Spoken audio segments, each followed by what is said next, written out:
तहार चेहरा तो एकदम मुरझा गई भाई भौजी। काहे मुरझा जाइए देवरती? तहार कुल सवाल जवाब खत्म हो गई। अभी तो पूरा बाकी है, कैसे खत्म हो जाए? सुना सुनावा। एगो सवाल और करत है, अरे करा ना ओकर जवाब दे के तनी दिखावा। बस आधा घंटा के समय बा हमरा भी। अच्छा। कॉलेज जाए बा हमके। जाए के कहाँ हो? शिवली कॉलेज आजमगढ़। ये कौन कॉलेज हो? सुना सुनावा।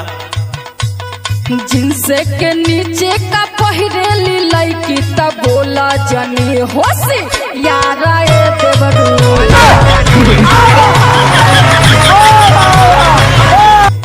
पहले जवाब दे के तो दिखावा। सुना।